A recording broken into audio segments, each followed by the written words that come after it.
pagdaan ng Philippine flag vessels at mga tripulanteng Pilipino sa Strait of Hormuz. Pinayagan ng Iran ayon sa Buti na lang, DFA. no mo Great News. Layunin ng Amerika sa pag-atake sa Iran malapit ng makamit ayon kay US President Donald Trump. Pag-atake paiigtingin daw. Sunog. We're going to hit them Grabe, extremely hard over the next 2 to 3 weeks. Dahil sa kawalan ng supply ng langis, ilang lokal na pamahalaan nagdeklara na ng state of calamity at state of emergency. Eroplano sa Palawan bumagsak, 2 patay.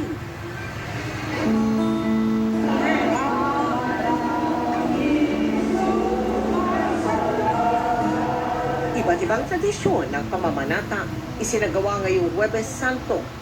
Panata ko, siyempre, kalusugan ng pangatawan at siyempre kapayapaan sa buong sanlibutan. Mga pasahero, tiniis ang mahabang pila sa mga sakayan para makauwi ngayong Long Semana Santa weekend. Mahalaga po kasi Lahat press niya. makakasama ko yung pamilya ko. Willing to wait naman bukas. Rehabilitasyon sa EDSA, magdamagan habang maluwag ang trapiko. This is Philippine culture. Live mula sa GMA Network Bukas, Center, hindi ko lalo sa ito ang Emil lang. 24 oras. Magandang gabi po, Luzon, Visayas at Mindanao. Pinayagan ng Iran na makapaglayag ng ligtas at walang hadlang sa Strait of Hormuz ang mga barko at tripulante ng Pilipinas sa gitna ng limitadong operasyon doon dahil sa gera sa Middle East. 5 linggo nang nagpapatuloy ang gera at sa mga susunod pang linggo, titindihin pa raw ng Amerika ang pag-atake sa Iran ayon kay US President Donald Trump. Sa kabila niyan, malapit na raw makamit ng Amerika ang kanilang layunin sa pakikipaglaban sa Iran. At nakatutok si Maki Pulido. Makalipas ang mahigit isang buwang gera sa pagitan ng Iran at ng magkasani puwersang Amerika at Israel, sinabi ni US President Donald Trump na malapit nang makamit ng Amerika ang mga layunin nila sa pakikipaggera roon. We are systematically dismantling the regime's ability to threaten America or project power outside of their borders. I'm pleased to say that these core strategic Meron siya objectives Holy are Week nearing 2026. completion. Ayon kay Trump, tila napulpos Yung mga na ang Santa Iran Covenant, na eliminate na meron kasi daw, no? ang kanilang militar. They were the bully of the Middle East, but they're the bully no longer. Hindi Ngayon raw uploader banta ang sa Iran, Mundi pero Thursday na magpapatuloy po. pa rin ang kanilang pag-atake roon Bukas sa ko mga na yung susunod Black na linggo. Saturday. We're going to hit them Updates, extremely Justin hard Jalapit. over the next 2 to 3 weeks. We're going to bring Sa them Semana back to Santa. the Stone Ages where they belong. Bilang tugon, nagbabala ang Iran ng mas malala at mapinsalang pag-atake laban sa Amerika at Israel. Bago ang kanyang talumpati, sinabi ni Trump na patuloy ang kanilang negosasyon sa Iran at humiling na ito ng ceasefire. Itinanggihan ng Iran. Ayon sa Reuters, isang senior Iranian source ang nagsabing hindi pa nagkakaroon ng usapan ng Iran at Amerika tungkol sa tigil putukan kahit sa pamamagitan ng ilang intermediary. If there's no deal, we are going to hit each and every one of their electric generating plants very hard and probably simultaneously. We have not hit their oil, even though that's the easiest target of all, because it would not give them even a small chance of survival or rebuilding. But we could hit it, and it would be gone. Sa isang press conference, tinawag ni Trump ang pansin ng iba't ibang bansa tulad ng France, China, Japan at South Korea para bantayan ang Strait of Hormuz. Para sa political analyst na si Professor Aris Arugay, naghahanap na ang Amerika ng paraan para tapusin ang gerang sinimulan nila. Hindi naman daw kasi pwedeng aminin ni Trump na nagkamali sila at di inakalang sa pag-atake sa Iran ay apektadong ekonomiya ng buong mundo, pati ng Amerika.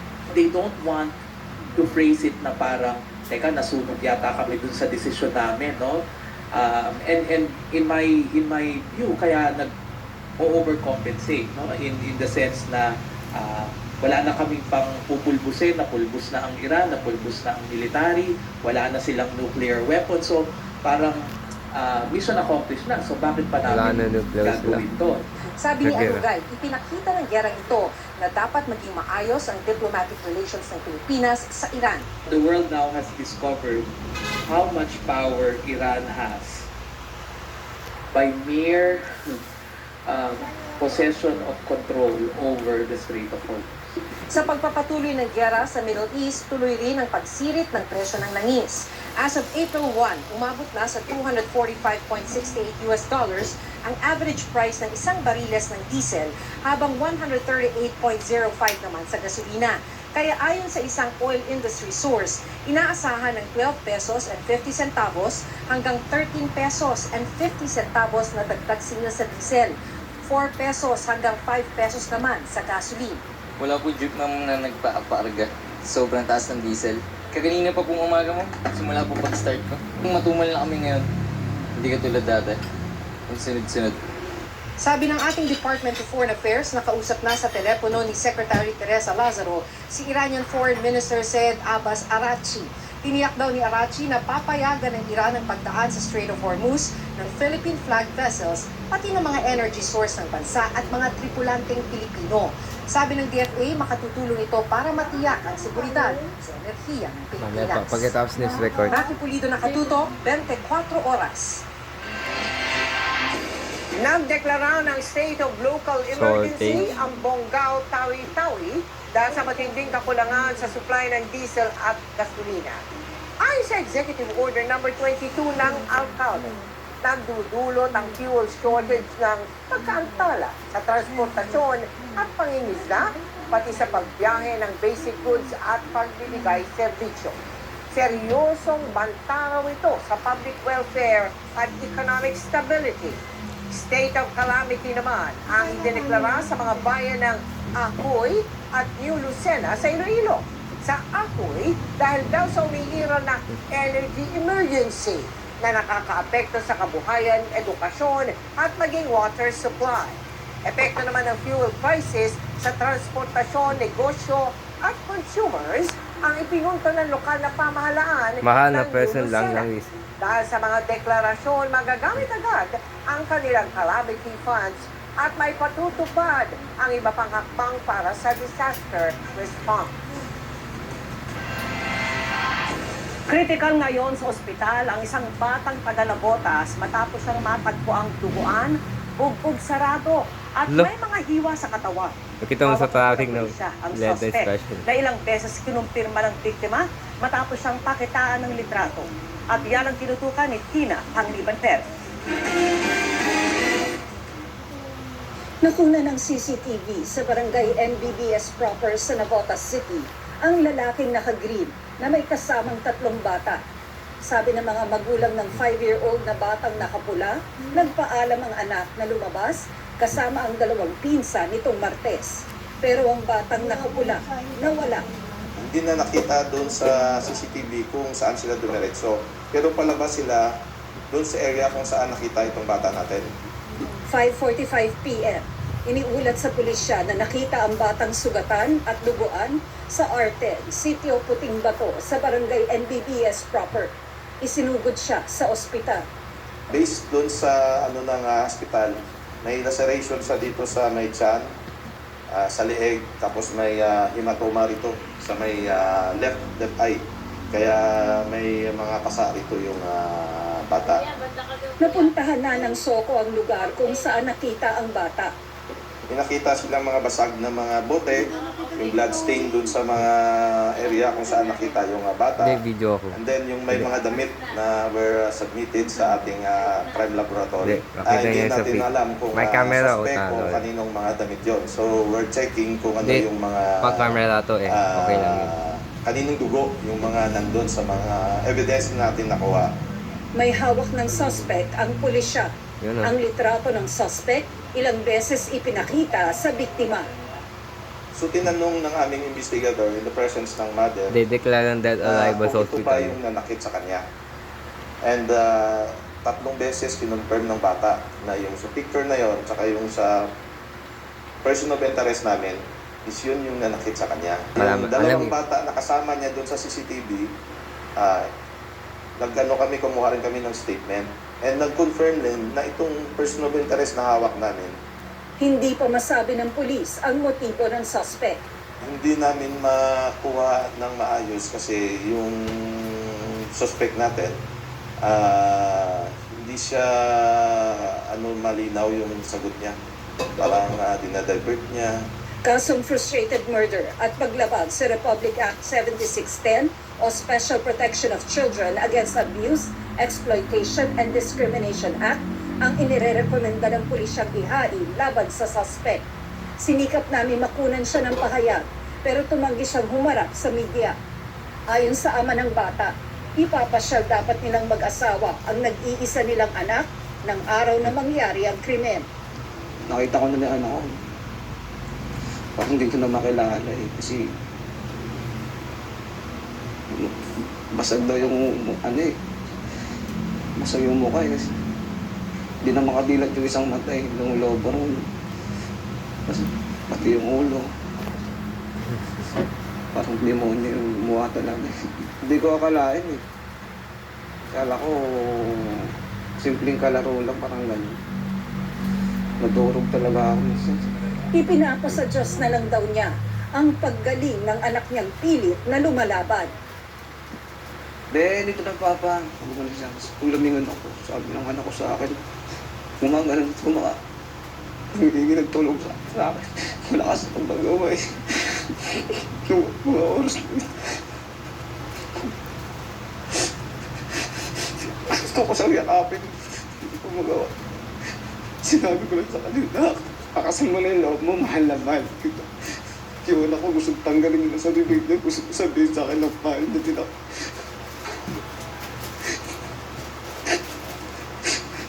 Critical po talaga eh. Teka, limited sa bala gasolina. May Mahaba. nakal sa pag nabuhay daw po sa akin. O-operahan po po kasi parang sabi ng doktor, wala na daw po siyang parang bituko. Ano na yung bituko? Wala na. Kaya pag na-operahan siya, sana kayanin niya. Desidido siyang ituloy ang reklamo. Iariglo ko pa ba yun? Ganun tsura ng anak ko, ginawa nilang hayop. Hindi kami papariglo. Tina Panganiban Perez, nakatutok, 24 oras. Dalawa ang patay sa pagbagsak ng isang air cargo plane sa Busuanga, Palawan. Ayon sa PNP Aviation Group, bumagsak ang air cargo plane sa labas ng perimeter ng Busuanga Airport pagkatanghali kanina. Sa inisyal na investigasyon, galing Sangli Airport sa Cavite ang maliit na aeroplano para kumuha ng isda at pabalik na roon nang bumagsak at sumabog. Natagpo ang wala ng buhay ang piloto at co-pilot. Dinala na ang mga bakay sa punerarya at tutukoy pa ang kanilang pagkakakilanlan.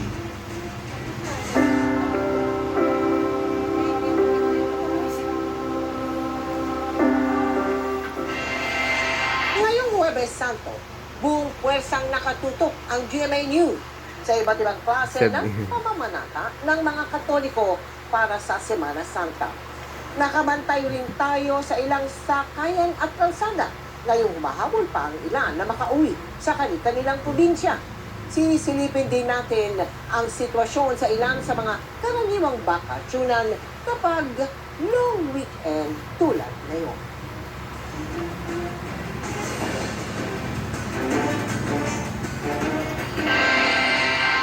Mula umaga hanggang hapon, tuloy-tuloy ang pagdating ng mga biyahero sa mga terminal para makauwi sa kanilang probinsya ngayong Semana Santa. At mula po sa Parañaque, nakatutok live si Marisol Abdulaman. Marisol. Ay, PITS, malapit sa LAT. Vicky, maraming Asia pa rin World, humabol ng PITS. bumiyahe na pauwi sa kanilang mga probinsya ngayong Huwebes Santo. Pero alam mo, Vicky, kung ikukumpara kahapon, mas kaunti na ito ngayon.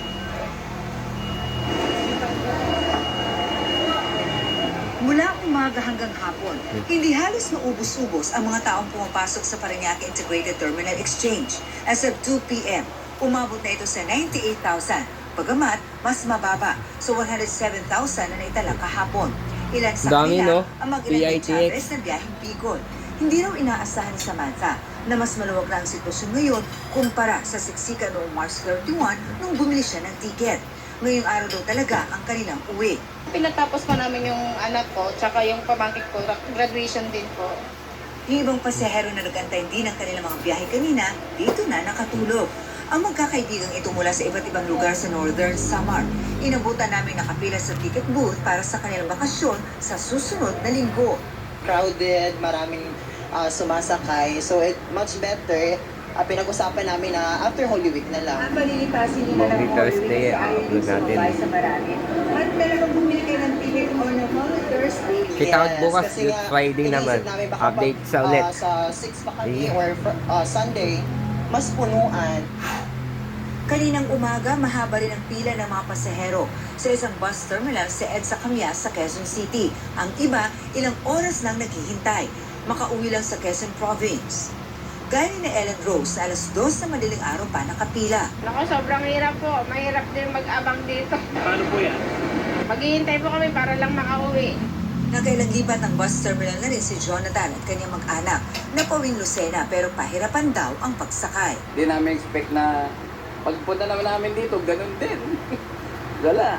Hindi ko alam. Sabi ko sa kanya, uwi na lang tayo o uwi. Ibig sabihin, uwi kami dito, hindi na kami uwi tutuloy doon. Ayon sa bus dispatcher, may mga extra bus units naman silang bumiyahe pero dagsaraw talaga ang mga pasahero simula pa kahapon. Ganyan din ang sitwasyon kanina sa isang terminal sa EDSA Cubao. Si April Lynn, karga pa ang 2 taong gulang niyang anak na babae. 3 oras na sila sa pila. Mahirap po. At saka ang tagal din po. Ang dami din po naghihintay na maraming tao para makauwi din. Siya rin sa pila sa terminal Ay, sa Baliwag ang mga Transit. Ay, ay, mami, oh. na pauwi sa Bulacan at Nueva Ecija. Mahalaga po kasi makakasama ko yung pamilya ko sa Ilang araw pa ang tayo? Saglit lang po. Sabi ng terminal officer in charge, nasa 20 extra babaw. bus units ang bumiyahe ngayong Semana Santa. Matyaga namang nag-abang at pumila ang mga pasaherong uuwi sa ilang probinsya sa norte ngayong Semana Santa sa isang bus terminal sa Pasay. Sa NAIA Terminal 3 naman, may mangilan Sila, nauna tayo. ngayong Nueva Inabot. Santo. Laking gulat daw nila na tiliwas sa kanilang inaasahan ang sitwasyon sa NAIA 3. So kami kasi sabi, sobrang aga po kasi talaga namin. Biyaheng Greece si Rachel na 5 beses na raw nakansila ang flight. Kaya kahit Nueva Santo, tumuloy sa biyahe para sa trabaho sa ibang bansa.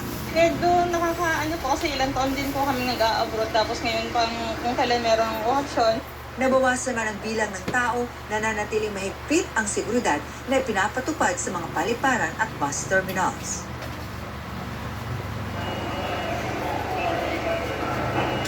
As of 6 p.m., umabot na sa 138,000 ang bilang ng mga pasahero dito sa PITX at tuloy-tuloy, inaasahan hanggang bukas, tuloy-tuloy pa rin ang magiging biyahe. But Ate, of course, miss na po. hindi na ito ganun karami kung ikukumpara ngayong araw. At ang magandang balita lamang, Bike, kahit dagsa ang ating mga kababayan rito, wala ang anumang untoward incident na report sa mga security forces na kasama natin dito na nagbabantay hanggang may mga paserong dadagsa para sa Semana Santa. Vicky. Maraming salamat sa iyo, Marisol Abduraman. Mga kapuso, Huwebes Santo pero nahirapang bumiyahe ang ilang commuter sa EDSA.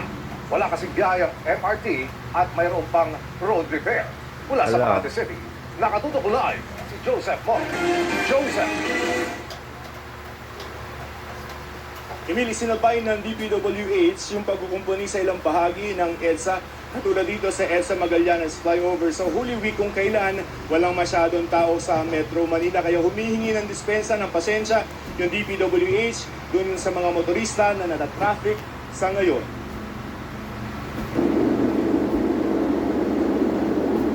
Kung hindi lamang mahal ang gasolina, masarap sana mag-road trip hindi sa probinsya kundi dito mismo sa Metro Manila ngayong Holy Week.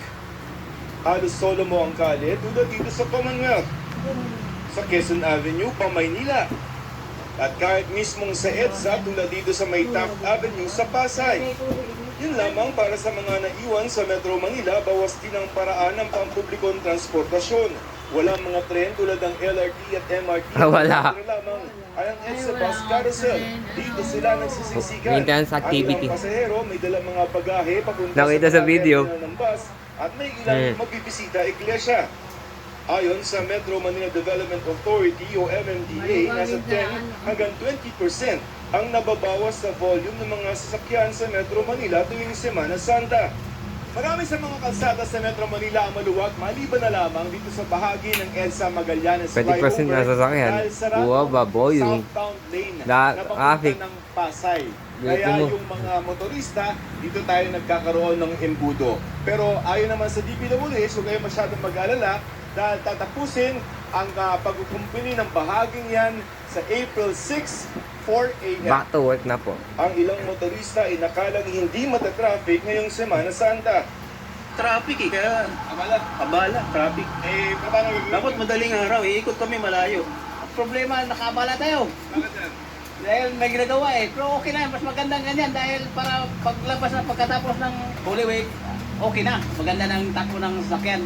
Paliwanag ng Department of Public Works and Highways o DPWH, kinukumpuni ang ilang bahagi ng flyover na matagal na naghihintay ng repair.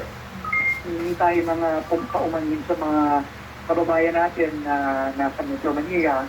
Kailangan nga talaga natin ayusin yung EDSA Magallanes flyover kasi merong yung mga joints doon nakatakip ng bakal, medyo nakaka-aberya talaga sa daloy ng trapiko.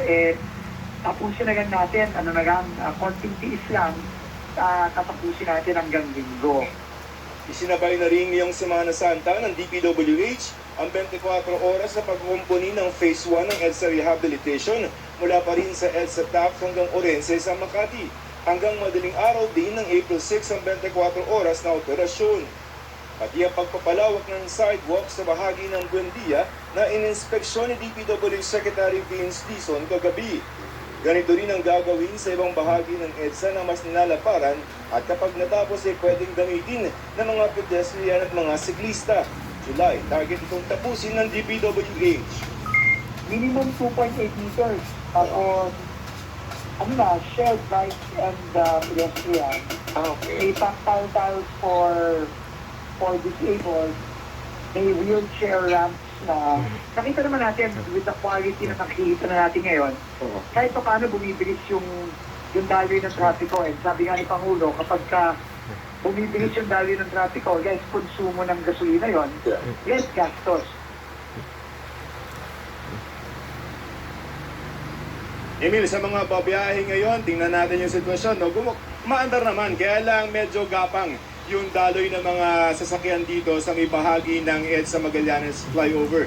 Kaya nga ang sabi ng DPWH, yung mga halimbawa papunta ng airport, papunta ng Maynila, ay humanap na muna kayo ng ibang ruta. Pero ang pagsisiguro naman ng DPWH, yung pagtitaste natin ito ay hanggang April 6 ng alas 4 ng umaga.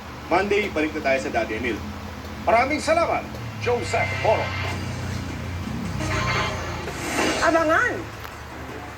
Bulkang Mayon sa Albay, muling nagkaroon ng lava fountain.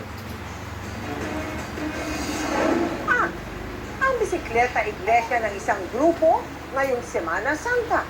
Sa pagbabalik yan ng 24 oras.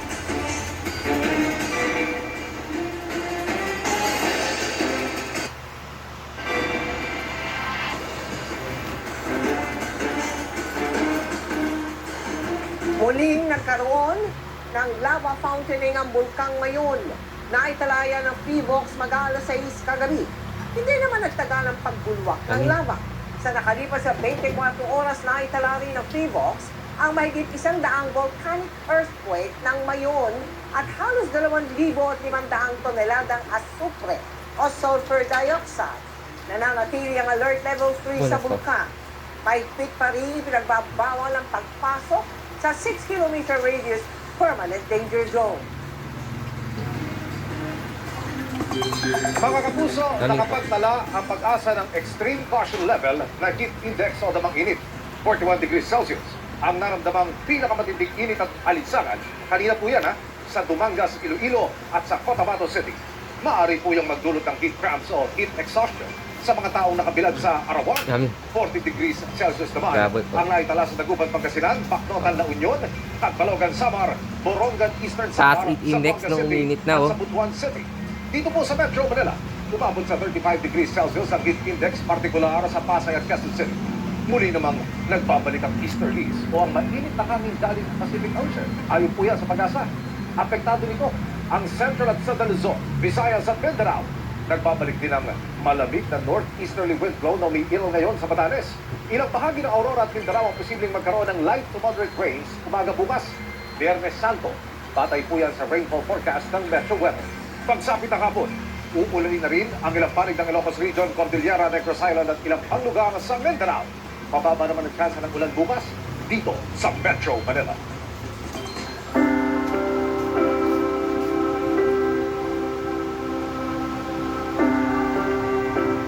Kabilang sa mga panata ng mga Katoliko tuwing Semana Santa ang pagbibisita iglesia. Kamustahin po natin ang sitwasyon sa Manila Cathedral. Nakatutok doon live si Darlene Kai. Darlene! Vicky, ngayong gabi ay lalong dumagsa ang mga nananampalataya dito sa Manila Cathedral para magdasal at magsimba. Pero ngayong Huwebes Santo, mapa nagbibisita iglesia man o namamasyal ay talagang apektado ng mahal na langis. Taimtim na panalangin ang alay ng mga nagbisita iglesia sa bawat Station of the Cross sa Manila Cathedral. Maraming tao ang dumagsa sa kauna-unahang katedral sa Pilipinas. Kabilang sa kanila si Janine at kanyang mga kaibigan na nagpagawa pa ng pare-parehong t-shirt para sa kanilang bisita iglesia. Kanya-kanya ng panalangin, kanya-kanya ng mga pangarap, pero iisa lang din naman po yung gusto namin mangyari. Peace of mind para sa lahat sa bansa. 12 taon na raw nila itong ginagawa bilang pasasalamat at pag-alaala sa sakripisyo ni Jesucristo. Isa lang po yung reason kung ba't kami nagsama-sama is yung maranasan yung paghihirap kahit sa simpleng paraan lang po. Mahaba ang pila papasok sa simbahan. Isa-isa kasing chinecheck ang dalang gamit ng mga nananampalataya. May mga pulis at sundalo ding nagbabantay sa seguridad sa palibot ng simbahan. May libreng patubig pa para sa mga nagbibisita iglesia. Nalay na sa pagbabay. Malayo pa yung pinanggalingan namin. Nakita ko may tubig naman. Isa ring ito sa mga dinaanan ng Mission de Codores na nagpetition walk sa Maynila. Pero ilan sa mga nananampalataya, nagbago ang nakagawian dahil sa taas ng presyo ng petrolyo, tulad ng pamilya ni Rolito. For the Visita Iglesia po last year kasi we do in provinces kasi like in Pampanga, Ilocos, and then dahil sa nagmahal ng gasolina ngayon, and then we decided na lang na within NCR area na lang po. Ang importante naman daw ay ang kanilang panalangin at taus-pusong pag-alala sa kahalagahan ng sakripisyo ng Panginoon. Pero bukod sa mga namamanata, mayroon ring isinasabay ang pamamasyal sa Intramuros. Yun po talaga ang laging nasa isip na maraming mag-iing kliyente ang kalesa. Ang iba kasi, dito na lang sa Maynila na masyal imbis na magbakasyon sa mas malayong lugar dahil nga sa mahal na langis at mga bilihin. Kaya ang takbuhan nila sa mga libreng pasyalan tulad dito sa Luneta. Imbis na sana mas maginhawa yung pagpapamasyal namin. Parang medyo mas naging stressful siya dahil sa dulot ng kailangan naming mag-better na navigate. Maglakad na lang instead na sumakay-sakay or kailangan namin na i-strategize talaga kung paano kami mamasyal sa Holy Week. Tipid-tipid na muna raw, mairaos lang ang ilang araw na walang pasok kasama ang pamilya. Vicky, ang pagsiling sa paghahapunan ng Panginoon ay pinangunahan ni Manila Archbishop Jose Cardinal Advincula. Hinugasan niya ang paa ng ilang katekista, mga pari, madre, lay preacher, Catholic vlogger, theology professor at nanay. Simbolo raw ito ng pagpapasalamat sa kanila para sa paghubog, pagbabahagi at pagpapahayag sa salita ng Diyos.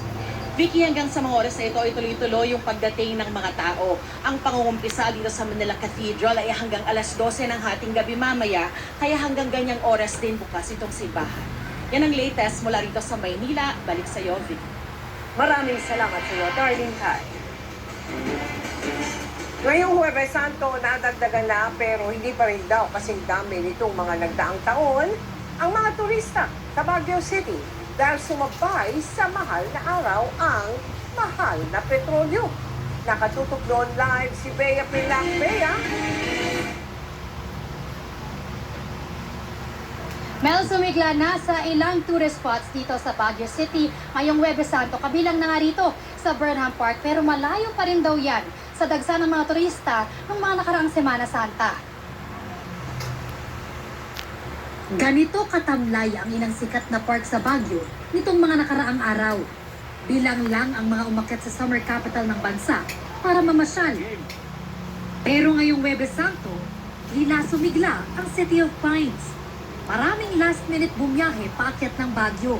Ngayon lang walang trabaho, kaya nagkaroon lang ng time para bakasyon. Oo, so sinulit na rin yung family bonding. Nakaplano na rin kasi, so syempre, kaysa naman itigil pa namin yung plano namin, itinuloy na rin, sayang din kasi. Sa bus terminal na ito, punuan daw ang mga bus at tuloy-tuloy ang mga biyahe. Pero, itong Huwebes talaga, dapat to mahabang pila ko eh. Ngayon nawala na siya. Kumbaga puno man yung bus, pero taon-taon inaabangan ko yung mahabang pila. Ngayon nawala na siya. ayon sa Baguio LGU, nasa 30% ang itinumal ng pasahero ng bus paakyat at pababa ng Baguio simula nang magsunod-sunod ang taas presyo sa petrolyo. Sa kabila ng mas mataas na presyo ng krudo, may mga bakasyonistang nagdala pa rin ang sariling sasakyan. Dati pa po namin gusto pumunta. Itinang po namin na bakasyon, kaya na po nagkataon naman mataas po yung gas, pero pinilit na rin po namin marating tong Baguio. Diyan lang po kami kumakain sa tabi-tabi, tapos yung pong bahay namin transient lang. Pag po gabi, nagluluto na lang kami para tipid. Kumpara nung mga nakaraang araw, kapansin-pansin na mas madami nang namamasyal sa ilang tourist spot dito sa Baguio, kabilang na itong Bright Park. Pero malayo pa rin daw ito sa dagsa ng turista noon. Lunes, Martes hanggang kahapon, kunti lang ang tao. Ngayon lang araw, hindi naman natin alam bukas ulit kung may tao. Or sa Sabado, baka sakali. Tabla-tabla na lang or wala, minsan pa wala. Nasa 30% lang daw ang dating ng mga turista sa Bright Park ngayong araw. Humigit kumulang 300 pesos na lang ang kinikita ng mga tauhan doon sa isang araw. Nangangalahati pa raw dahil sa gastos sa kabayo. Kaya ang natitira sa kanila, kulang pa raw sa pangkain nila. Kung may extra job na pwede ka dyan, kagatin mo na. Malaking dagot daw ito sa ekonomiya ng Baguio. Ang GDP kanina namin, ang two big drivers niya. No? Our main drivers is services and of course yung aming tourism area, accommodation facilities. Siguro sabihin na lang natin na siguro mga 20 to 30% din siguro sa aming revenue. Paalala naman ng pulisya sa mga dadayo sa Baguio, maging maingat, lalo na sa pagparada ng mga sasakyan. Meron pa rin nagbibiktima ng basag kotse, no? Especially kung alanganin yung pinagparkan nila. So just follow the rules and regulations here and you will be safe.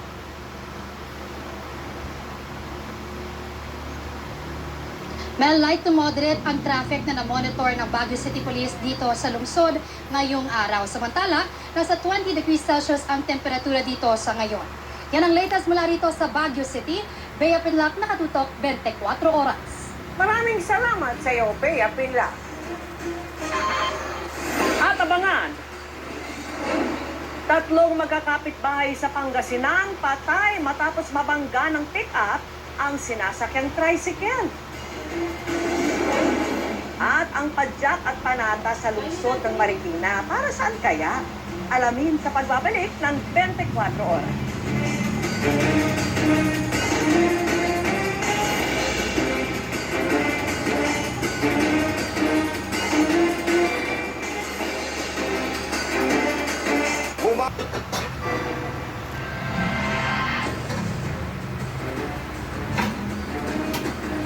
Isang patay habang sugatan ng isa pa matapos bumangga ang isang fuel tanker sa Sariaya, Quezon.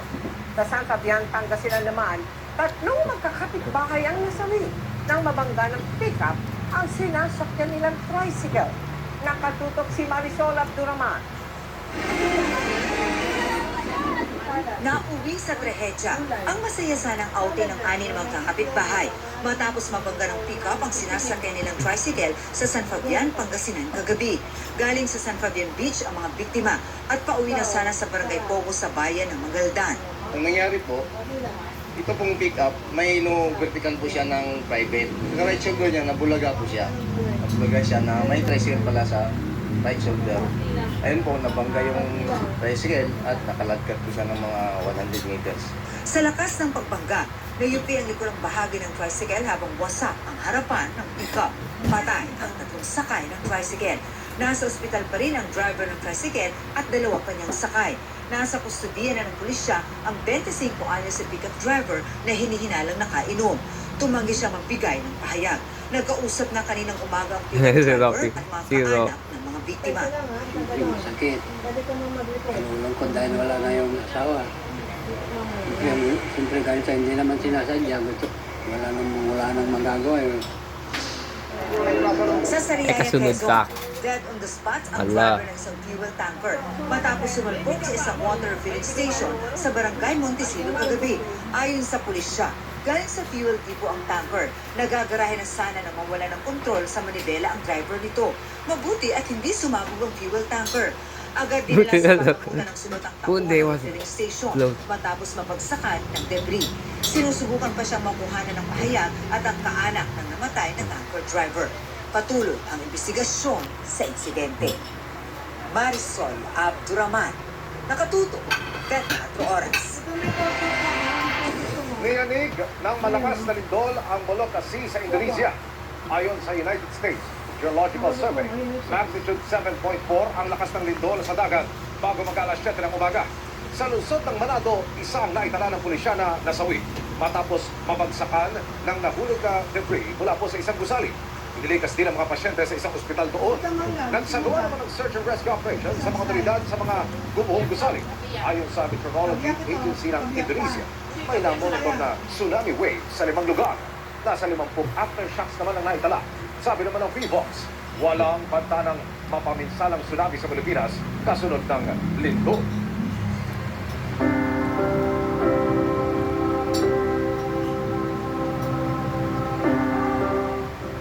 Bakasyon mode man ang maraming turista sa Boracay ngayong Semana Santa weekend, pagkakataon din daw ito ng ilan para makapagpilay-nilay. At nakatutok online si Kim Salinas ng GMA TV. Kim!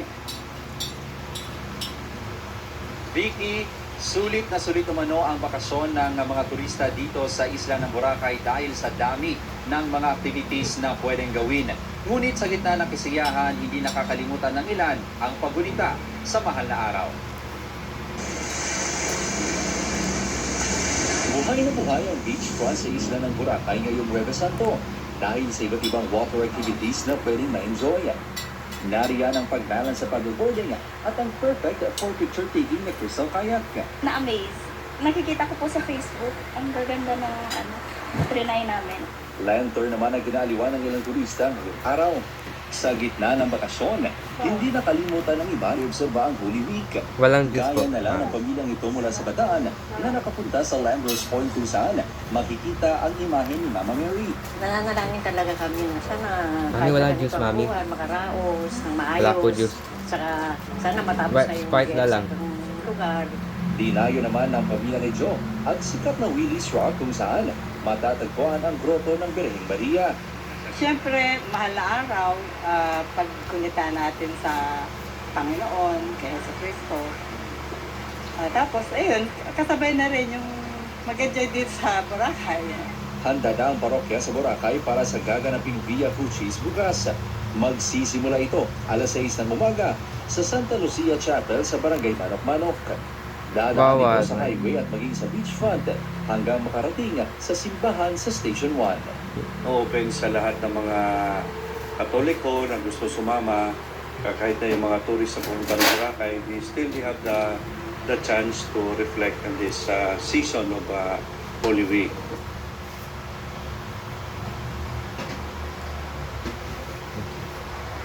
Vicky, susulitin ng ilang turista ang pag-party at pag-enjoy ng night activities dahil pansamantala itong ipagbabawal bukas ng gabi sa pag-obserba ng Semana Santa.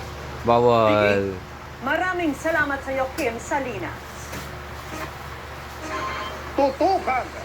Ang spaceship na planong ikutin ng buwan sa loob ng 10 araw, lumipad na! At customer ng 1 taong hindi nakatanggap ng water bill at ikinakarga rin sa kanya ang konsumo ng kapitbahay, pinaaksyonan sa inyong Kapuso Action Man sa pagbabalik ng 24 oras.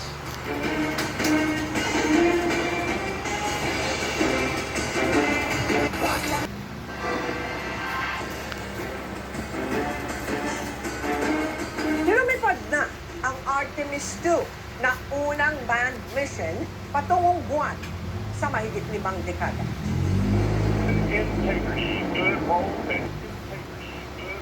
Yun. Mula Florida, USA, sakay ng NASA spaceship ang 4 na astronaut.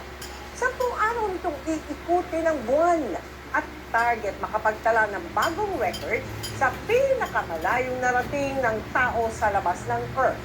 Dumayo pa sa Florida ang ilang turista para saksihan ang lift-off sa Kennedy Space Center.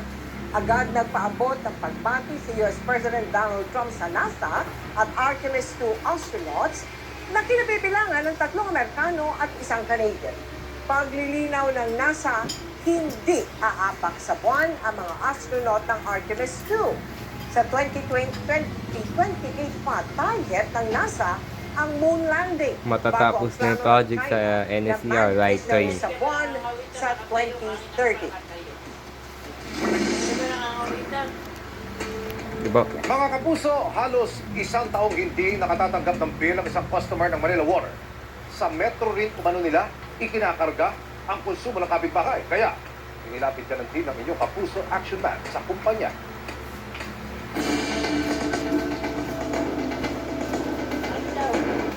Patong-patong na problema ang inarap ng pamilya ni Celia. Hindi niya tunay na pangalan sa bagong compound na nabili nila sa Maynila. Mayo noong nakaraang taon, may naiwang utang na aabot sa mahigit 38,000 piso sa Manila Water. Ang dating may-ari na sina Celia ang sumalo. Pero mag-iisang taon na sa bahay, hindi pa rin sila nakakatanggap ng water bill. Kahit nakapitan na sila ng bagong kontador. Pumunta po ako ng August kung bakit wala pa kaming bill. Ang sabi po sa amin, hindi pa daw po nakarehistro yung metro namin. I-rehistro pa daw po nila. Kaya nga po kinukulit din namin sila na babaan na kami ng bill kasi mamaya full pack po yung sabihin malaki. Ang masakla pa, sa kontador ng tubig nila Celia kumakarga ang konsumo ng kanilang kapitbahay. Noong December po, ayun na po doon namin nalaman na nakapangalan po yung meter namin sa ibang tao. Naputulang po kami. Yung billing na lumalabas sa kanila kasi wala pa kaming bill. Walang ibang hiling ang pamilya sa Manila Water kundi ang maisaayos ang problema. Yung pamasahe, tapos yung effort mo pagpabalik-balik, may almost 6 times na kami nakabalik-balik sa kanila from May 2025 until now. Dumulog ang inyong Kapuso Action Man sa Manila Water. Paliwanag nila nagkaroon ng interchange meter information o napagpalit ang impormasyon ng Metro ni Celia at ng kanyang kapitbahay. Ito ang dahilan kung bakit hindi rin sila nakakatanggap ng buwan ng water bill. Naitama na raw ang meter information at magkakaroon ng kaukulang billing adjustment sa konsumo ni Celia at ng kanyang kapitbahay. Tiniyak din ng Manila Water na makakatanggap na si Celia ng regular billing statement. Mission accomplished tayo, mga kapuso. Para po sa inyong mga sumbong, pwede mag-message sa Kapuso Action Man Facebook page o magtungo sa GMA Action Center sa GMA Network Drive, Corner Samar Avenue, Diliman, Quezon City. Dahil sa namang reklamo, pang-abuso o katimulya, yan, may katapat na aksyon sa inyo. Kapuso Action Man.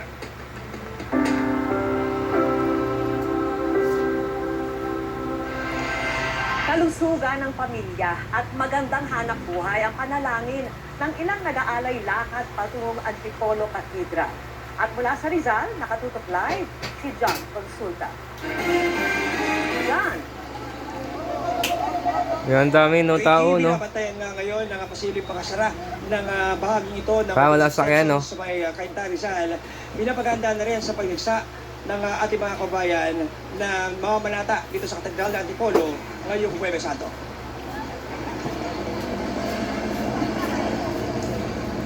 Galing pa ng Cavite ang deboto na si Christian Obiero ng matiyempohan namin habang naglalakad paakyat ang Antipolo mula Ortigas, Pasig. 7 taon na raw niya itong ginagawa. Pero ngayong taon, may espesyal daw siyang panalangin, lalo't mahirap ang buhay ngayon.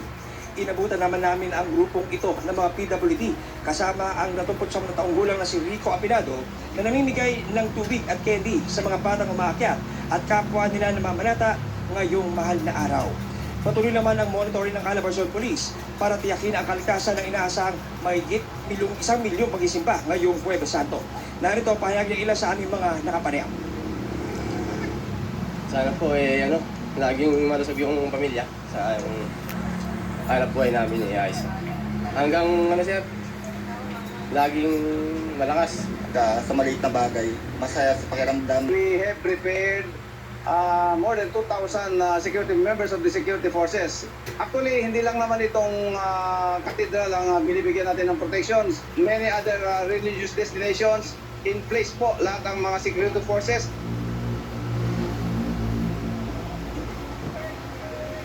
Vicky, sakali matuloy nga ang road closure sa ayon sa Rizal PTO ay magbubukas daw ito bukas alas 5 ng madaling araw ng Biyernes. Yan ang litas na narito sa Rizal. Balik siya, Vicky. Maraming salamat sa iyo, John Consulta. At susunod, ang hindi pangkaraniwang bisita iglesia sa lungsod ng Marikina sa pagbabalik ng 24 oras.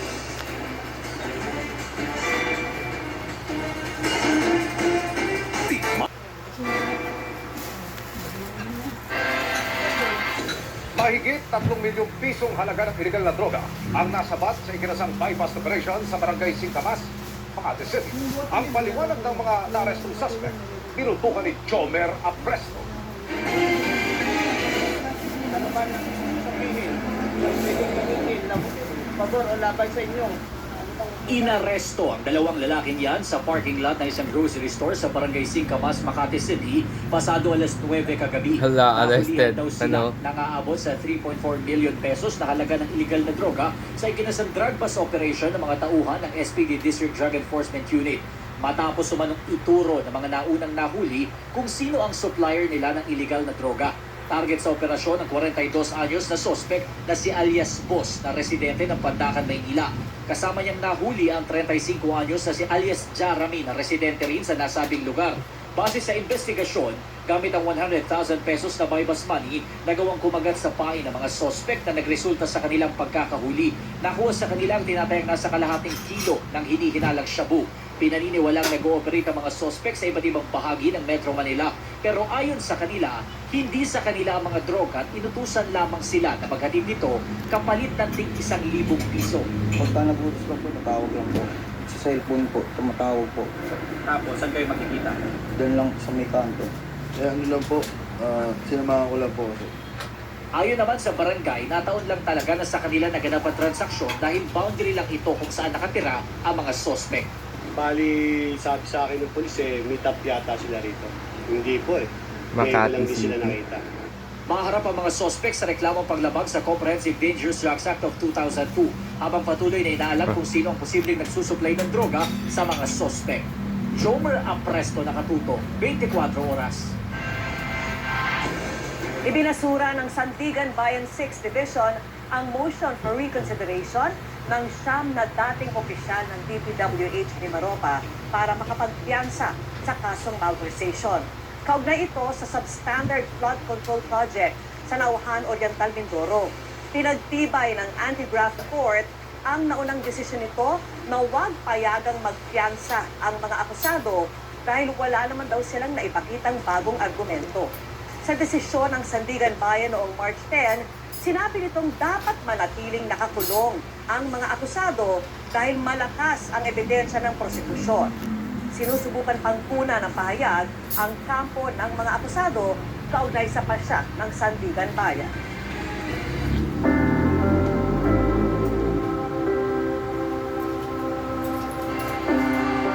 Tuloy-tuloy na rin po ang dagsa ng mga turista na piniling magpakatko sa Puerto Galera sa Oriental Mindoro ngayong Huwebes Santo. At nakatutok si Pam Alegre.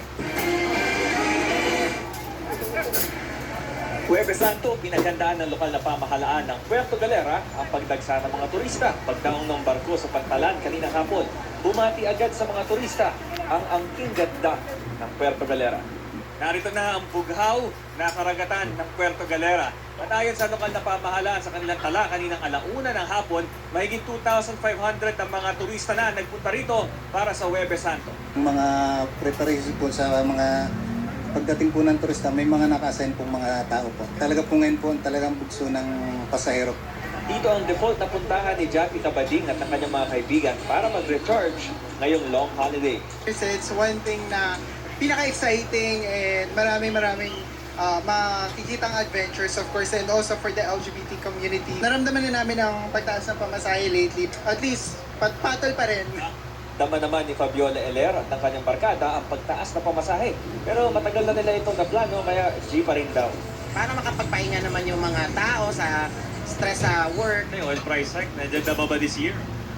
Ramdam namin, tulad kanina, nag-tip pa ako sa sinakyan kong motor ng 100 para lang hindi masayang yung gas niya. Bam Alegre, nakatutok, 24 oras. Paalala mula kay Pangulong Bongbong Marcos ngayong Huwebes Santo, dapat unahin ang pangangailangan at pangangalata sa ibang tao bago ang sarili. Sabi ng Pangulo, ang pagiging leader ay nagsisimula sa pagsisilbi sa kapwa. Sa nauna niyang mensahe na nawagan ng Pangulo sa mga Pilipino na sama-samang harapin ang mga hamon ng may pagpapakumbaba, pagtsatsaga at pag-asa. Para naman kay Vice President Sara Duterte, ang sakripisyo ng Panginoon ay paalala na ang tunay na kahulugan ng buhay ay matatagpuan sa paglilingkod sa kapwa. Inikilala rin ng BC ang sakripisyo ng mga Pilipino, lalo na mga OFW na naiipit ngayon sa gera sa Middle East. Nanawagan ng BC na ipagdasal ang kanilang kaligtasan. Handa na sa gagawing tradisyonal na sinakulo at pagpapako sa krus ang Barangay San Pedro Putod sa San Fernando, Pampanga, bukas. Nakatayo na ang 3 krus sa Burol. May mga tent din para sa mga manonood at magtitinda. 6 naman ang portal at CR sa paligid. Aabot sa 100 sasakyan ng kasya sa inilaang parking space. Paalala ng mga opisyal ng barangay sa mga pupunta, bawal ang nakainom at may dalang patalim. Gagawin ang pagpapako sa cruise mula alas 12 ng tanghali bukas hanggang alas 3 ng hapon. Sa ngayon, 7 ang nakalistang magpapapako kabilang ang pinakamatanda na si Ruben Enyaki. Hindi lang para sa pananampalataya, kundi para na rin sa kalusugan ng klase ng Bisita Iglesia na isinagawa ng isang grupo sa Marikina City. Nakatutok si Tina Panganiban Perez. Bahagi na ng pagunita ng mga Katoliko sa Semana Santa ang Bisita Iglesia.